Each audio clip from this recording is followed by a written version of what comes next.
Hi there, welcome back to the Kellner Chronicles, episode 25.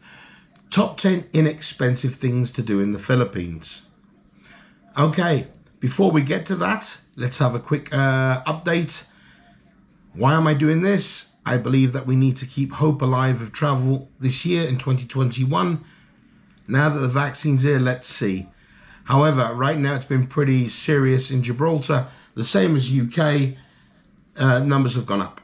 At a population of 34,000, we're at 1,200 suspected cases already. But we've just got to stay positive and keep fighting through.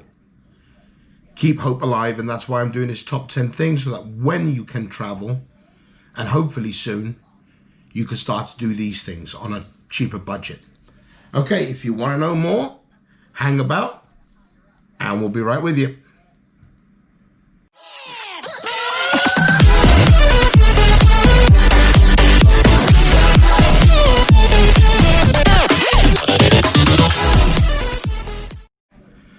Okay guys, welcome back. Episode 25, top 10 inexpensive things to do in the Philippines.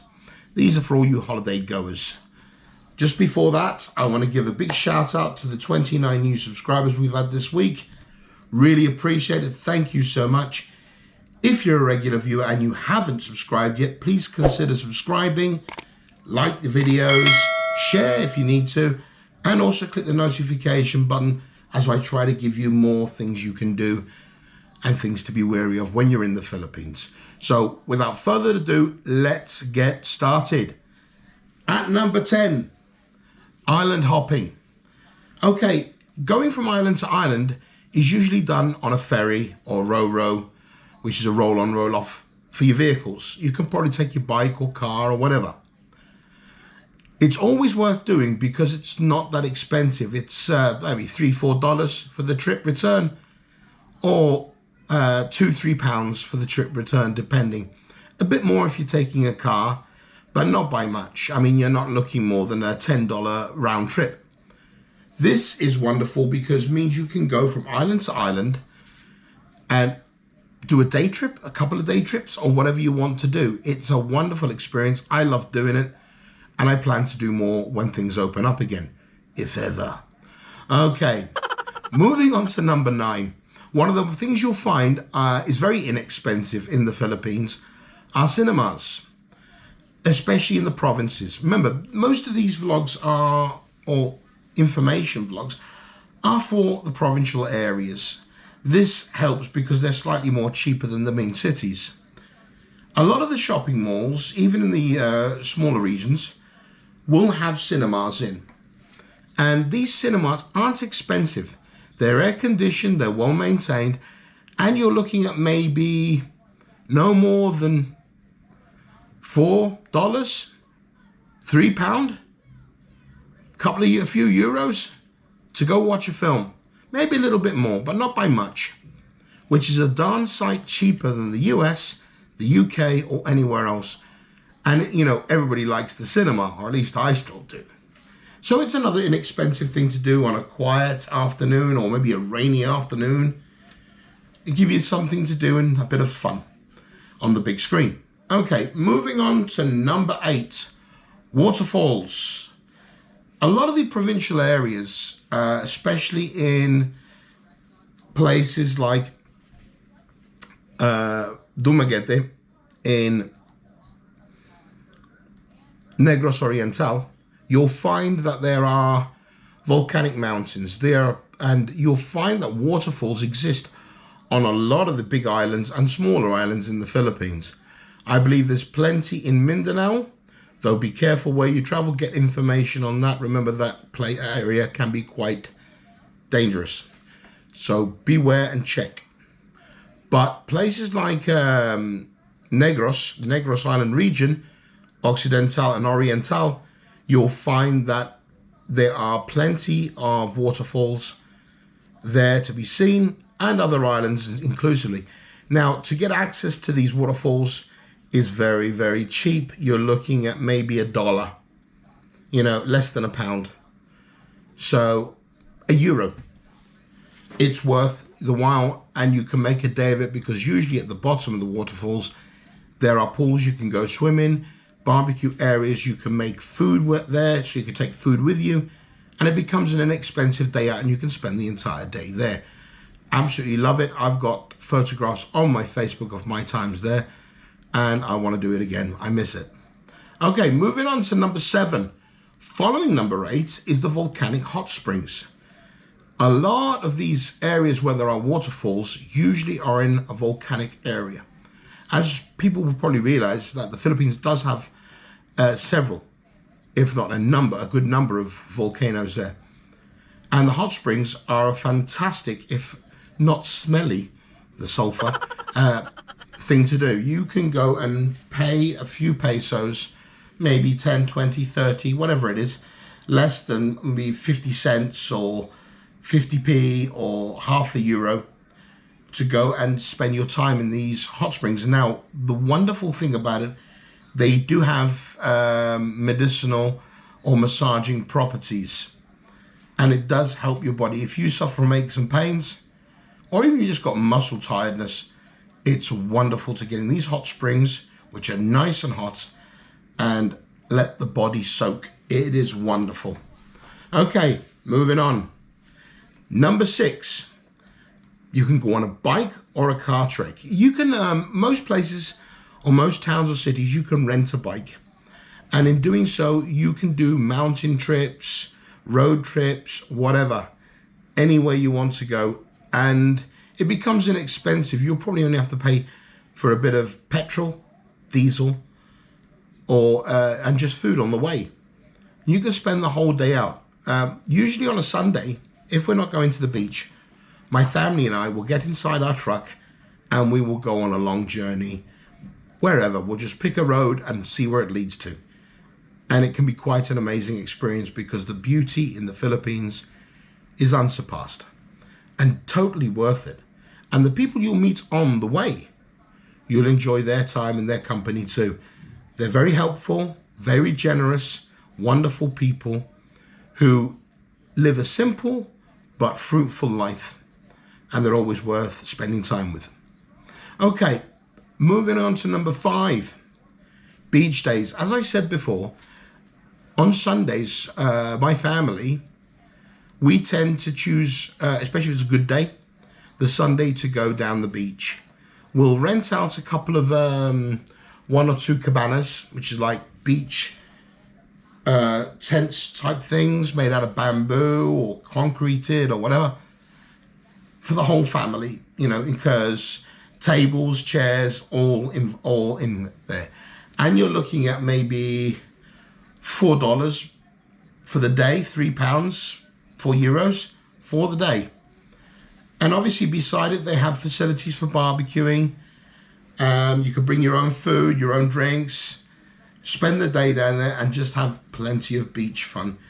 It's a great outing for the family. If you're a single person, you can pop down there as well, throw your towel on the sand, go for a swim, and you probably get to know people whilst you're down there.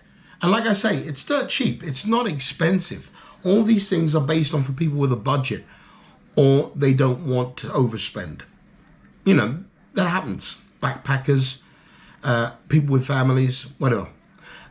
Even more inexpensive is at number 4, hiking. You can get your gear on, your trekking boots, your shirts, your shorts, and you can plan a route and go out for a trek. Now, if you're lucky, you'll make up some Filipino friends, and they will take you on that trek. You can plan it with them, and you'll go see the jungles, the forests, up the mountains, and it's one of those fun things. So long as you've got the energy and the patience, you're going to see beauty like you've never seen before, and you will enjoy the day. You'll burn yourself out. You'll be starving by the time you get back, but it'll be totally, totally worth it. It's something well worth doing, and it's something I advise everyone to do. So take that into consideration. Hiking's always a cheap and easy one. You'll probably just need money for a few snacks, drinks, or whatever. And, it's cheap enough to invite your friend along. Okay, moving on to number 3. A fun one that the kids get me to do sometimes is fruit foraging. The Philippines is blessed with an abundance of fruit trees. Papayas, guavas, guyabanos, mangoes, coconuts, etc., etc. It's just too many to mention. And they're all fresh. They grow naturally. No pesticides, all organic. Nature grows this stuff. And they grow wild. Bananas, they literally grow. We've got banana trees growing outside of our turf. Guyabano plants growing out there. And it's amazing. And it's worth going out foraging. You can go out into the forests and you can go foraging for these fruits. You'll never eat a fruit like it again. This is the most natural way to eat fruits. Okay, not these waxed up, greased up and pesticided up fruits that we get nowadays in supermarkets. Yes, they look good, but they're not as nutritious as nature intended. Okay? Hence the wonky veg and fruit thing you got now in supermarkets. They only tend to keep the good straight fruit. They don't want the ones that are a bit weird. It's food. Okay, that's a fun one. It's almost inexpensive. And there are some farms around which do have these plants. And you can probably pay the farmer a few, maybe 100 pesos or something for the day. And you can go pick your own. 100 pesos to you is, you're looking at couple of dollars, £1.50, €2. And you can probably go pick all you want. Maybe a little bit more in money, but you're going to come back with a hell of a lot more than what you paid. That for sure. And you certainly would not get that kind of fruit in the West, no matter how good it looks or how much wax they put on it. Okay, moving on to number 2. You can do a street market walk. What do I mean by that? A lot of towns and even cities have a street market, you know, selling all sorts of odds and ends, you know, made in China stuff and locally fashioned tools, knives, choppers, you name it. You know, even they've got fruits and vegetables and fish and meats and chicken and pork and you name it. But they've also got the clothes, the knockoff stuff and, you know, the second-hand, the pre-loved second-hand stuff. But it's always fun. It makes a day trip of it. You can go early in the morning. Don't forget to take a hat and a drink with you. You're going to need it because it gets bloody hot and the sun can be very, very painful. So make sure you're well and truly covered. That goes for almost any outside activity. You know, sunblock if you're very pale-skinned. As you can see, I am not. But definitely, it's worth the trip. The street market walk, I've always enjoyed, and I love doing it. And then finally, the biggest event in the Philippines. They will play it absolutely anywhere. Basketball. If you're an athletic sort of individual and you want to get involved, these guys are amazing. The Filipinos play basketball with a passion that you won't see anywhere else. They aspire to be the best. They will play hard and they will have every trick under the book and they are really good at it. Now, you don't have to get involved. You can just go and watch. If you're a basketball aficionado, definitely worth the watch. I myself am not so much, but I will go and watch for fun. And to see these guys move, even my own sons, Christian and Jerson, they are both mad on that sort of thing. I love to watch them play, and they play some really good tricks. So it's totally worth the time and the effort. Remember, guys, that's our top 10 for today. But remember, these are all inexpensive things you can do. You're barely going to break the bank with it, and you're going to have amazing times. If you were to do all of these things, you're looking at 10 complete days, more or less, right, of your holiday. And you've done something different each and every day. Remember, these are my top 10s that I consider some of the best things. However, you may find more, or people may advise you of others. Go ahead, enjoy. You don't have to follow what I'm telling you. These is just bits of information which I feel may be helpful to you on your trip, get you through, have more fun, and save a few dollars and enjoy it. You know, these are things that are going to fill your day. and even more so if you share them with Pinoy Filipino friends. Yeah, they will be your guides, they will help you out, and they will make sure that you don't get charged the skin tax. Okay, as I mentioned in previous vlogs, previous videos, episodes, skin tax being a foreigner there in the Philippines, they may try to charge you a little bit more. So having a Filipino friend has more benefits than you can imagine. Okay guys, this is just a short one for me today. I've got more coming up. If you haven't checked it out, check out my live stream number 5 with updates and information and some rants. But I'm sure you're used to that from me by now. And hopefully I'll see you very, very soon. Remember, if you haven't already, like, share and subscribe and click the notification buttons for more videos. If you're a regular viewer and you haven't yet subscribed, please consider doing so. So from me, Perry at the Kellner Chronicles, I'm out of here. Bye-bye.